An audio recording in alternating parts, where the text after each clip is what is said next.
Ang hina. Ang hina pa rin.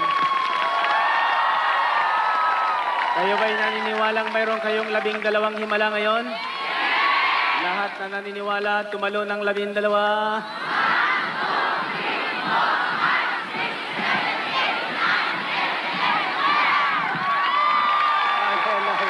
Purihin natin ang Panginoon. Purihin ng Diyos. Makinig kayo. Makinig kayo. Tumingin kayo dito. Ang talon ay ganon. Hindi ganon. Marksa yan. Amen? So, pag sinabing talon, talongan yan. Hindi pa ganon. Iba naman ganon. Ang talon, nakataas ang paa. Naniwala kayo?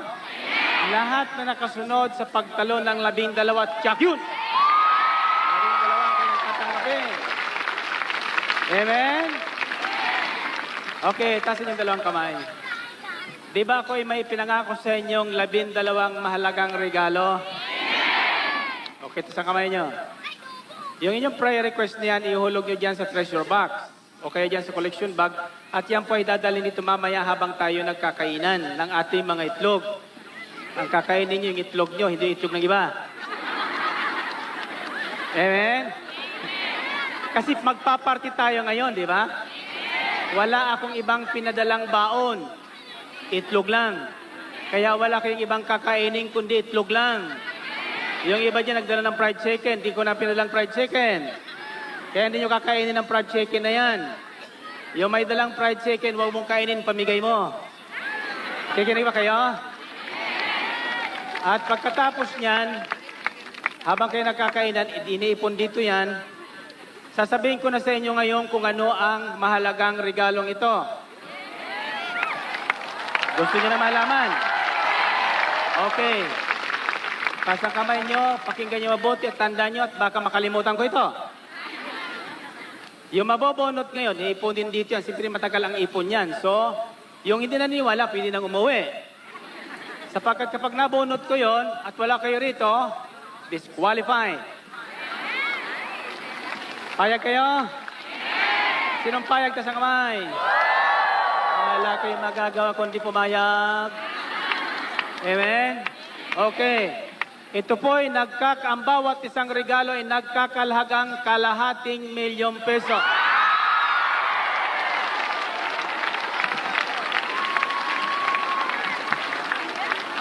Nakita niyo na, may himala? Okay. Sapagkat yung 12 lang, yung hindi natulog at buong-buong nakinig. At makikinig pa ng aking sasabihin ngayon na patid ng Panginoon. Kaya huwag kayong mag-iingay.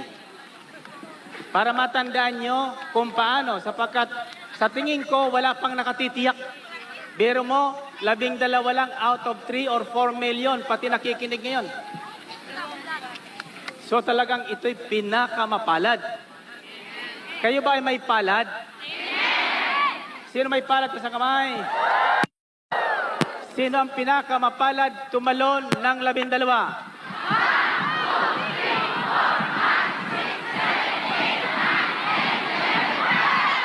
na! Tumalo na! Tumalo na! Kitang-kita ko siya kanina eh. Hallelujah. Gising na ba kayong lahat? Okay. Tatanungin ko kayo. Makinig na kayo. Ano ang nahipo ng babaeng dinudugo ng 12 taon? Ano ang nahipo ng babaeng dinudugo ng 12 taon? Biglang gumaling. Lakasan nyo? Sino sasabing laylayan? Disqualified kayo lahat. Hallelujah. Hallelujah. Ay, laylayan lang?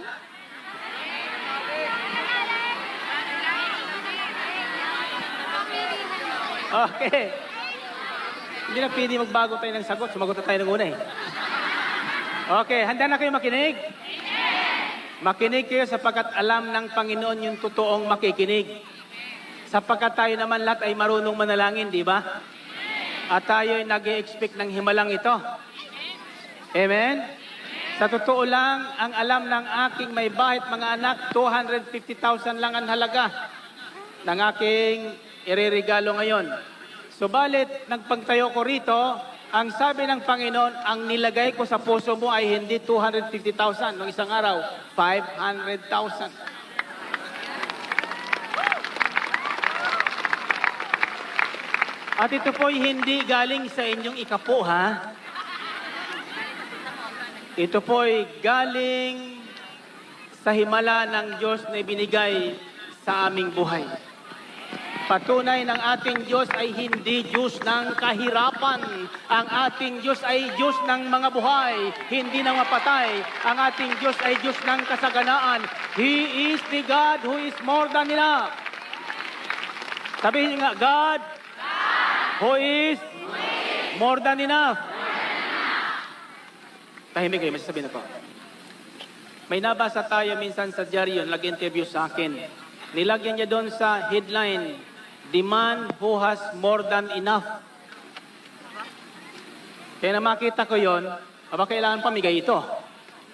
More than enough pala eh. Subalit, kulang ito. Ang headline na ito. Dapat ang nilagay doon, the man who has more than enough troubles. Narinig niyo yun? Sapagkat ang taong more than enough ang trouble, more than enough din ang biyayang pinararating ng ating Panginoon. Amen? Sabihin niyo, Brother Mike. Saan sa Biblia? Sabi ng Panginoon, to whom much is given, much is desired. Sa sino mang binibigyan ng higit sa sapat ang kanyang dapat gawin. Sapagkat tayong lahat ngayon ay higit sa sapat ang iuuwi natin, tatandaan niyo ito. Kung ibig niyong pagpalain, di lang minsan, kundi araw-araw ng higit sa sapat, pag uwi niyo, pamahagin niyo ang lahat na higit sa sapat.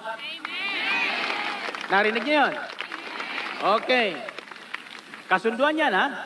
Hindi sa akin, sa Panginoon. Now, sa Ebanghilyong ating dramatize ngayon, in songs and in prayer, makinig na po kayo, baka sabihin nyo tayo ay kanina ay nag-awit-awit lang. Iyon po ay tinanim sa aking puso ng Espiritu ng Panginoon. Naniniwala ba kayong kasama natin ng Espiritu ng Panginoon? Noong Lunes, Martes, masama ang timpla ng panahon. Amen? At panahon ng mga bagyo ngayon. Walang linggong dumadaan na walang bagyong dumaraan. Subalit sa totoo lang, Martes pa ako ay nanalangin. Bilang tipan at palatandaan, tayo po ay maaring humingi ng palatandaan sa Panginoon. Ako sa Panginoon, palatandaang kasama ka namin. Palatandaan ikaw namumuno sa amin.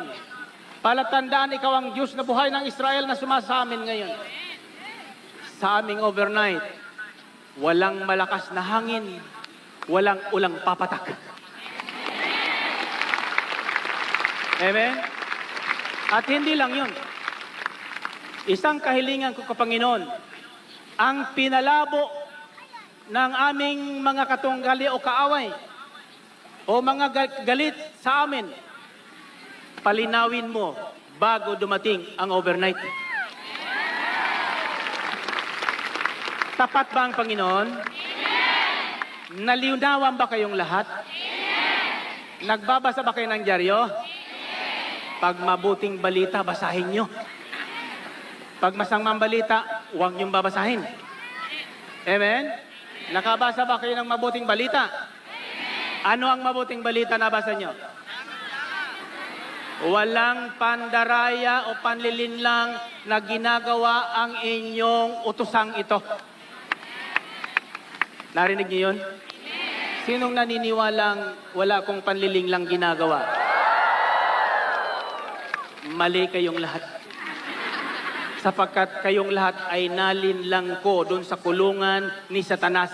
Inilabas kayong lahat ng mabuting balitang hinahayag ng ating mga dila. Purihin natin ang Panginoon. Purihin ng Diyos.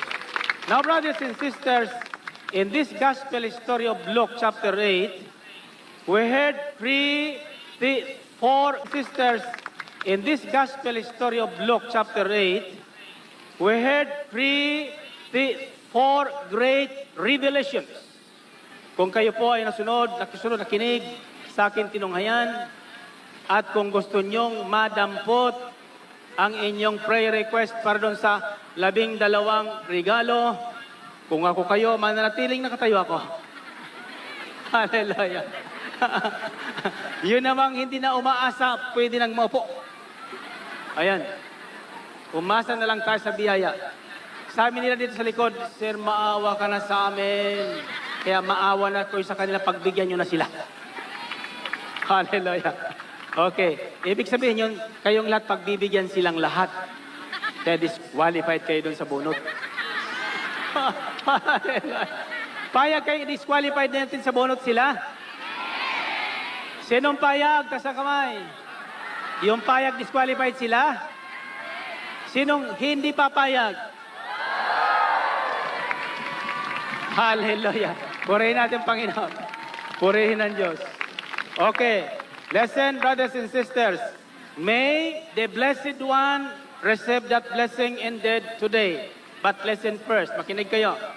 4 great truths and 3 great miracles happened in this gospel story, which I believe will happen today. 4 na katotohanan at 3 himala ang ginawa ng Panginoon. Una, yung mamang inalipin ng demonyo, hubot-hubad, araw-araw, nakatira sa mga libingan, walang kumikilala, walang nakikinig sa kanya, walang nagpapahalaga, ay biglang pinalaya ng Panginoon, binihisan at pinagwapong kagaya ni... Lakasan nyo? Lakasan nyo pa? Purihin natin ang Panginoon. Purihin ang Diyos. At ang pangalawa ay ang babaeng wala ng pag-asa sa buhay, sapagkat 12 taon nang dinurugo at wala na daw maaring gamot doon. Bigla ring pinagaling ng Panginoon. At ang pangatlo ay ang dalagitang patay na. Inabutan ni Jesus, patay na. Subalit, nang hipuin ni Jesus, hinawakan sa kamay at winikang, anak, gising. Gising na ba kayo? Tanongin mo katabi kung gising na. Anong sagot? Gising na yan? Lahat nagising ngayon sigurado at yak yun. Hindi natulog. Purihin natin, Panginoon. Purihin ng Diyos. Okay. Now, brothers and sisters, mga dakilang himala na bunga ng miracle touch.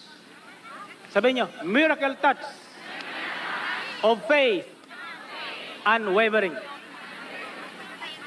Ulitin nyo nga.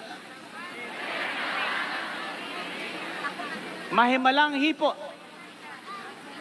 ng pananalig na walang pag-alinlangan. At ito ngayon, ang ating pakikinggan. Nakikinig ba kayo? Okay, makinig kayo. Sapagkat alam ng Diyos yung nakikinig at hindi nakikinig. Yung buong makinig at tatanggapin ang balitang ito, hindi ka lang mananalo ng kalahating milyong halagang regalo. Mayroon pang special regalo sa iyong Panginoon. At lahat na makikinig ngayon, tiyak yun, di nyo man mabunot ang inyong 500,000 regalo, higit pa roon ang ibibigay sa inyo ni Yahweh El Shaddai. Sino ang gusto ng 1 milyon? Mga milyonaryo na kayo. Kaya marami nagagalit sa atin. Okay, makinig kayo. Before I share with you the miracle touch of unwavering faith, let me share with you the 4 great truths that will help us understand the mysteries. Kikinig ba kayo? Babahagi ko sa inyo ang 4 na katotohanan upang maunawa natin ang misteryo ng ating buhay. Hindi ba misteryo ang buhay? Sino ang buhay? May misteryo ba kung nangyayari sa buhay nyo? Sino may misteryong nangyayari sa buhay? Tas ang kamay. Hallelujah. Mga misteryosong tao pala kayo. Okay. First, truth is, ikinig pa kayo, men and women who are possessed or ruled or dominated, may narinig kong bulong-bulungan dyan, or inhabited by demons and evil spirits. Yung mga nagbubulong dyan, lingisin yung kalaman, may demonyong maingay, are afraid or ashamed to be seen in the company of the Lord Jesus Christ. And Jesus has no place in their hearts. Jesus has no place in their homes. Jesus has no place in their community. Jesus has no place in their environment. Jesus has no place in their vicinity. Jesus has no place in their business. Jesus has nothing to do with them. Ibig sabihin ng aking English na baluktot, ang sino mang taong pinaghaharian ng mga demonyo at masasamang espiritu sa buhay, walang pakialam kay Jesus. Ayaw lumapit kay Jesus at ayaw lapitan ni Jesus. Tinatawag na ng Panginoon, ayaw patang wika ng mga tao doon sa Heresino, lumayas ka sa bayang ito, Jesus, di ka namin kailangan. Sapagkat ang bayang yun, lahat na tao ay inaalipin ng mga demonyo sa buhay. Nakinarinig niyo yun? Kapag ang isang tao, alam niyo, tatandaan niyo, baka akala niyo may demonyo, yun lang naguhuramentado. Ha? May mga taong akala niyo ay walang demonyo. Akala niyo matino. Subalit, mayroon demonyong palasuway. May demonyong palaaway. May demonyong matigas ang ulo. May demonyong mayabang. May demonyong mapanira. May demonyong walang pakialam sa buhay. Basta siya kumain, nagugutom yung kapitbahay niya, wala siyang pakialam. Walang makain, wala lang itlog yung kanyang katabi. Higit sa 12 dala niya, hindi niya bibigyan yung katabi. Iyon ay demonyong matakaw. Narinig yun? Iyon ay demonyong kuripot. May demonyong, may nagsasalita sa harap, nagsasalita rin siya. Alam mo kung bakit? Sapagkat ayaw ng demonyo itong matanggap natin ang mabuting balita na nagbibigay kalayaan, nagbibigay buhay sa taong inaalipin ng demonyong ito. Narinig niyo yun? Gusto niyo umuwi na? Ang katotohanan ay masakit. Subalit sa pamamagitan ng katotohanan, tayo palalayain. Amen? Si Kristo ay naparito upang magbigay buhay. Narinig niyo yun? Magbigay buhay, sang buhay na ganap at kasiyasiya.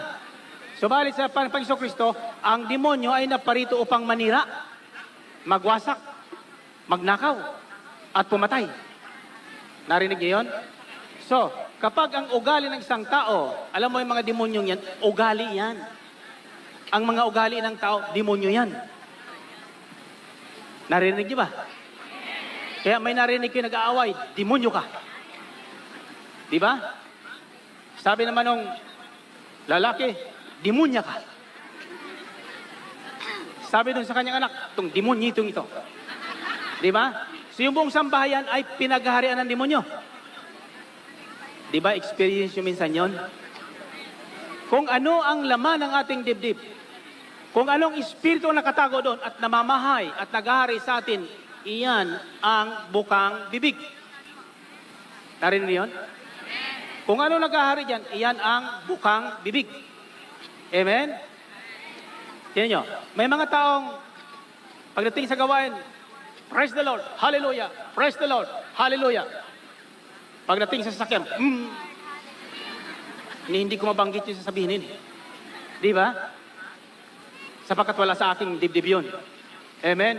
Pero yung taong walang din mo sa dibdib, kundi si Kristo ang dala, naagawan na ng sasakyan, praise the Lord pa rin.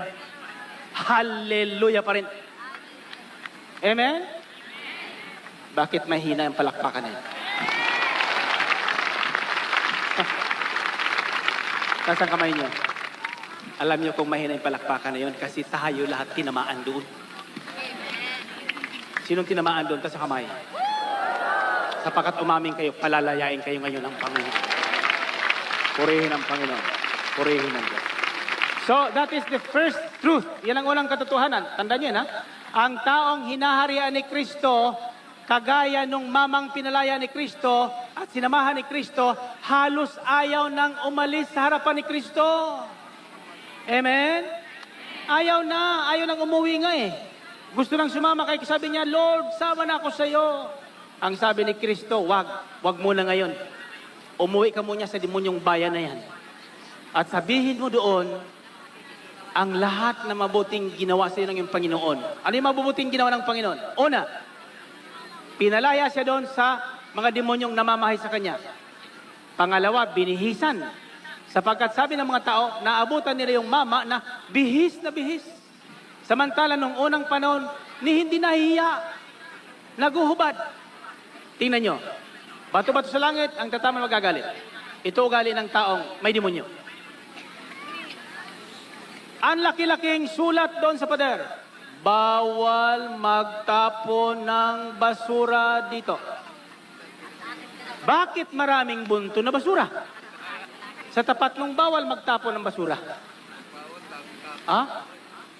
Bakit? Sapagkat sabi ng yung may demonyo, binubulag sa katotohanan yan. Bulag. Huwag mo sasabihin hindi marunong magbase ng bawal. Bawal pero doon pa rin nagtapon. Sabi pa ng isang sign, bawal umihi sa dakong ito. Anong gagawin? Ihingi na.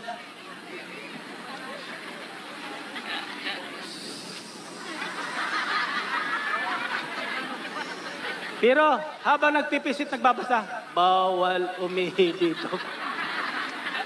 Hallelujah. Totoo, hindi. Purihin natin ang Panginoon. Purihin ang Diyos. Glory to God. Glory to Christ Jesus. Pakita niyo, pakinggan niyo ito. Baka sabihin niyo, ako yung nagbibiro. Luke chapter 8 verse 37 says, Then all the people of the region of the Gerasenes asked Jesus to leave them because they were overcome with fear. So he got into the boat and left. Ayaw ng mga tao kay Kristo. Nakita niyo yung ginawang himala doon sa mamang kakilala nilang talagang tumitira sa libingan, hubot-tubad, sira ang ulo, sinto-sinto, sinabing wag maingay, nagsisisigaw, sabi sa Biblia. Sinabing wag maingay, kwentuhan ng kwentuhan. Nakikinig ba kayo? Amen! Naririnig ko dito ang usapan nyo. Kasi, sinabi doon sa Biblia, ang mamang ito dahil sa demonyo, hindi mapakali. Sabi ng binyo, magingay ka, para hindi marinig kapitbahay ng katabi mo yan, yung mabuting balita, yung gwapong yan naman, nandiyan naman. Marami namang nanakawin sa aking karya. Amen? Ikaw demonyo. Close up. Hindi ikaw. Huwag ka magagalit sa akin. Hindi ka naman katulog eh. Di ba? Nung makita may kandila, naghahagilap ka ng kandila, wala ka makuha. Nung pinatatas kong itlog, tumakabog ka sa refrigerator, wala ka nang makuha ng itlog. Sapagkat wala ka nang nabili, inubos na matagal sa day. Amen? Kayo naman ang mga mangingitlog. At nagtitinda ng itlog, dapat ngayong umaga nagpapasalamat na kayo sa Panginoon. Amen? Sapagkat pinayaman ako. Biro mo yan, 1 milyon lang ang bibili ng 12 itlog. Ilang itlog lahat yun? 12 million? Biro mo yan? Kayo ba'y lahat may 12 itlog? Sino may dala sa kamay? O, biro nyo yan? Sa halip na 2 itlog, naging 12? Okay. Ganito yan. Makinig kayo. Walang demonyo ngayon sa inyong katauhan na hindi palalayasin ng mabuting balita ni Kristong kinasihan ng kanyang kapangyarihan. Amen? Purihin natin ang Panginoon. Purihin ang Diyos. So yan ang unang katotohanan. Narinig nyo ba? Pakinggan nyo sapagkat para masuri natin yung ating sarili. Amen? Eh, nagpuyat na rin tayo dito. Pagkatapos uwi tayong ganun pa rin ang buhay natin. Kasama pa rin natin demonyo. Demonyo pa rin